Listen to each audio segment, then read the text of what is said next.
A lot of this isn't going to make sense to you, and I'm sorry about that. I'm just going to start at the beginning, with the house.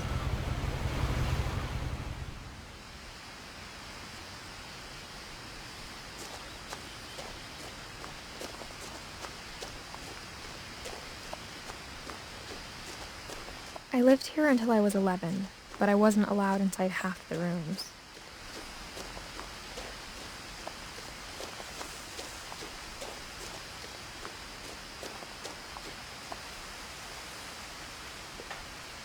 Inside the mailbox were bills from 7 years ago, marked urgent, open immediately.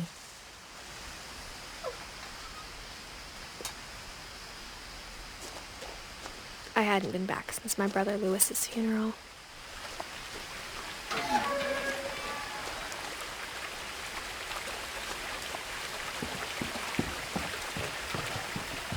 In her will, my mother left me a key but didn't tell me what it unlocked. Maybe she thought I'd know, or she thought that the mystery would be enough to bring me back.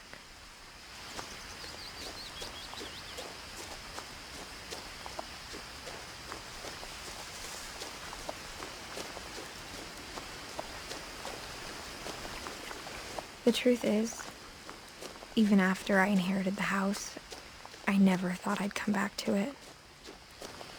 But now I had questions about my family that only the house knew the answers to.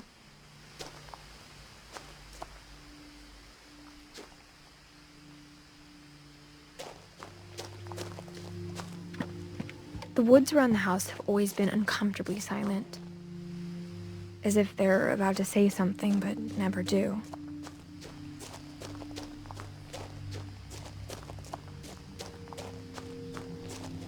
The house was exactly like I remembered it, the way I'd been dreaming about it.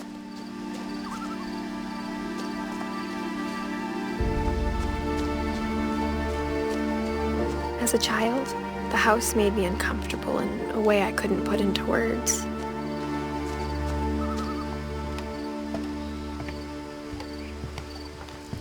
Now, as a 17-year-old, I knew exactly what those words were. I was afraid of the house.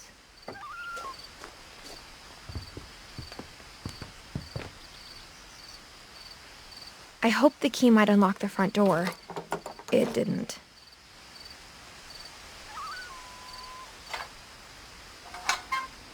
Looking in, I felt like the house itself had been waiting for me.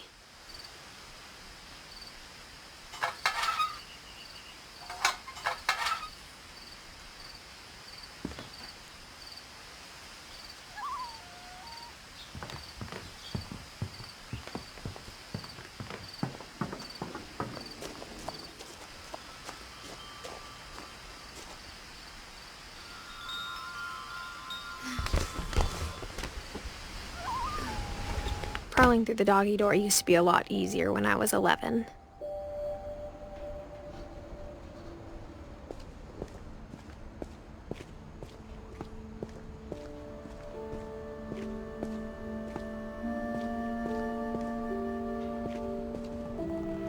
The power had been turned off the night we left.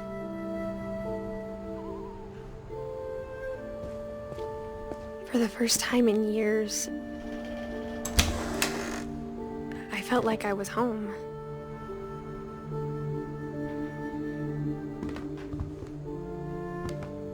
But instead of a family, there were just memories of one. Like how only one restaurant would deliver to our house, so we had Chinese a lot.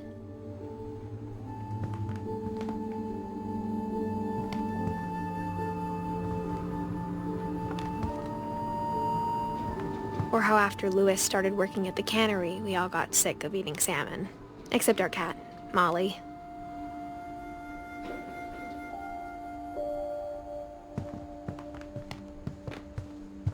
The table was still a wreck from the night we left.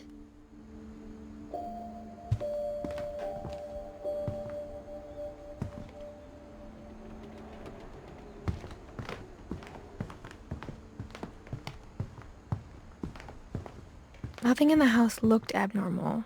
There was just too much of it, like a smile with too many teeth.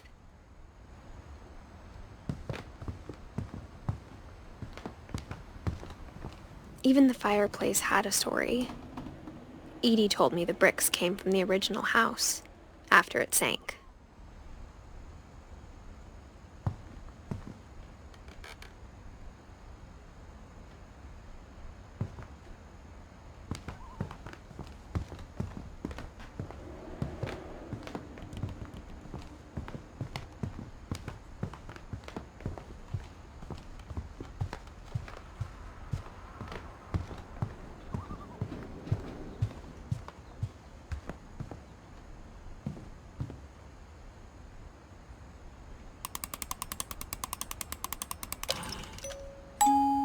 Great-Grandpa Sven built a music box for Barbara, along with the rest of the house. Mom always told me to stay out of the basement, so I wasn't too surprised when the key didn't fit.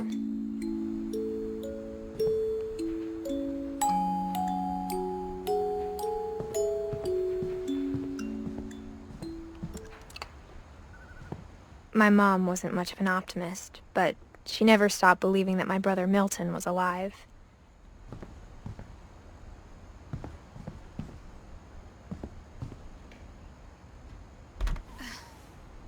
Edie told me once that every Finch who ever lived is buried somewhere in the library.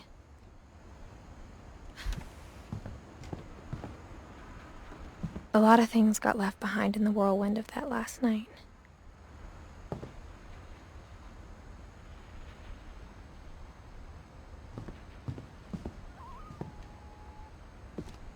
After Milton disappeared, Mom sealed up all the bedrooms. Then Edie retaliated and drilled peepholes.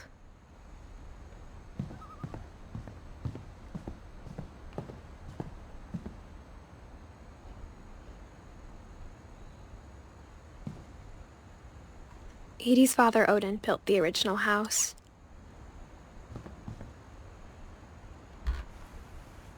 Barbara was a child star for 2 years, until America grew out of it.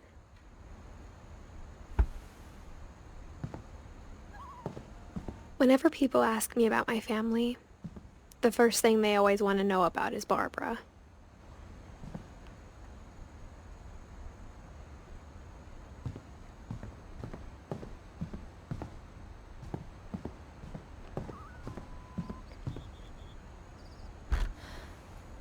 My Grandpa Sam spent 7 years sharing a room with his dead brother, Calvin.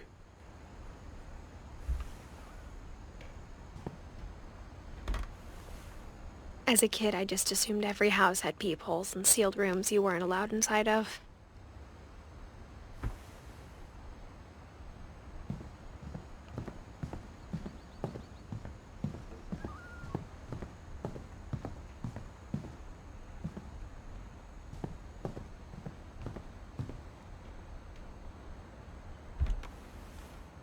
Molly always seemed like a girl I could imagine being friends with, if she hadn't died in 1947.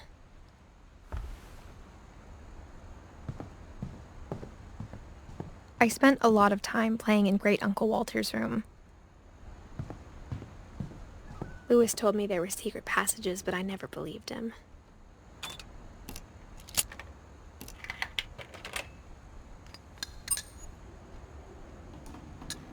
Turns out, my mom was really good at keeping secrets.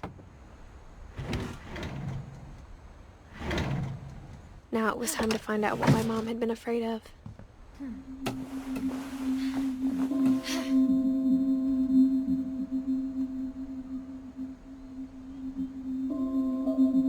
Reading this, maybe it sounds like I had a plan, but I had no idea what was behind that door.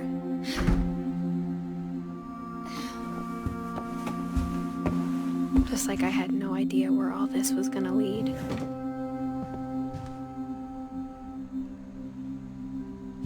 I grew up looking at Molly's room through the peephole. Molly's gerbil had a tiny bedroom with its own even tinier gerbil cage.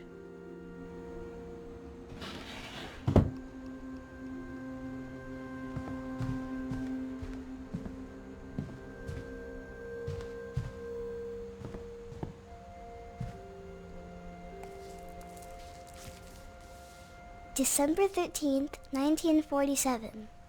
Dear Diary, I'll be gone soon, but I wanted to tell somebody about what's gonna happen.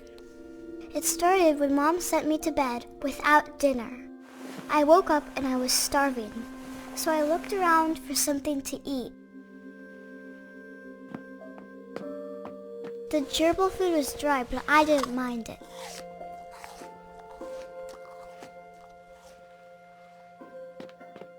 My Halloween candy was all gone.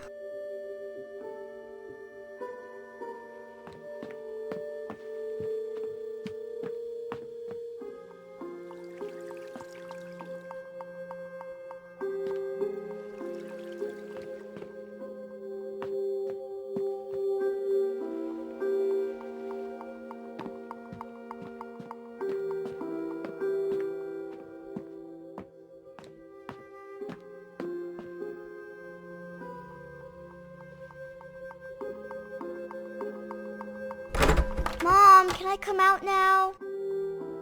Sweetheart, it's late. Go to sleep.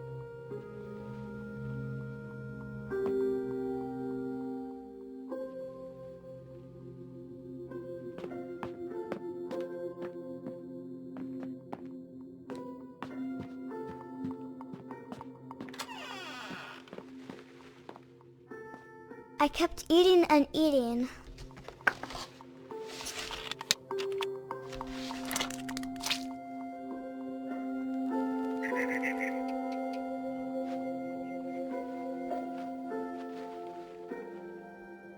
I ate a lot of things that night.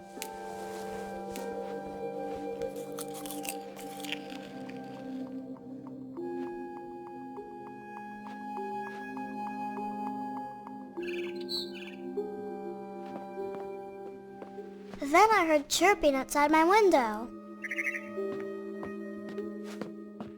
It was a barn swallow going back to her nest. I reached out for her.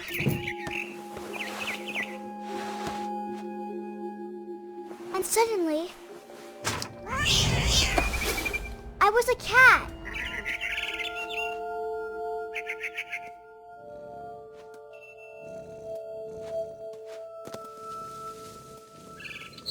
I tried to be quiet, but the bird was really scared.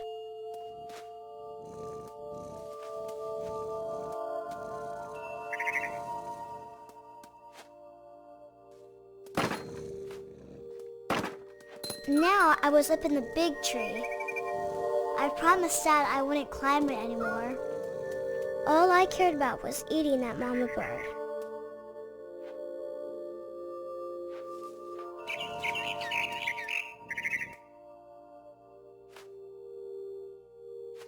I gobbled her up. And suddenly, I was an owl. First, all I heard was the wind. Then I heard little teeth nibbling in the grass.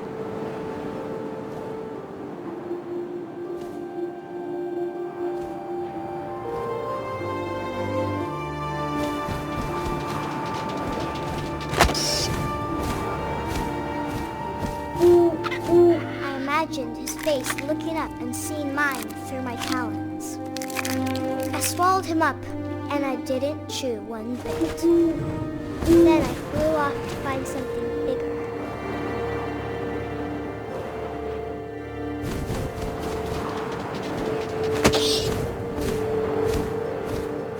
She was almost too big to carry. I started choking, but I couldn't stop eating. And suddenly, I was a shark!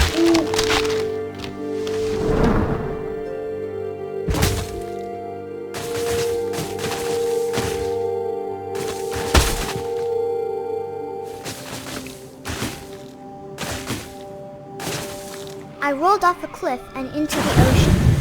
Now, I was hungrier than ever.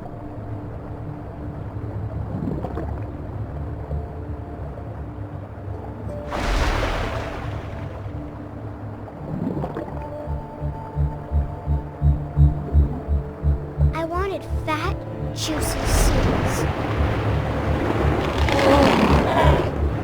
I tore off her flipper, and it tasted really good.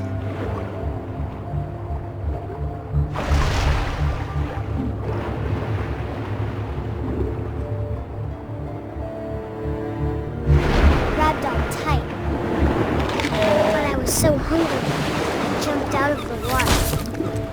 When I opened my eyes, everything had changed.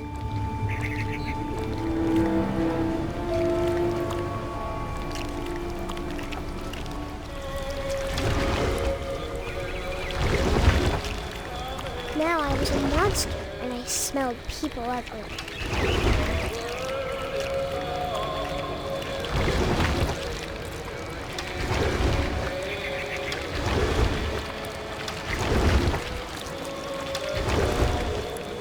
I was big, but I moved real quiet.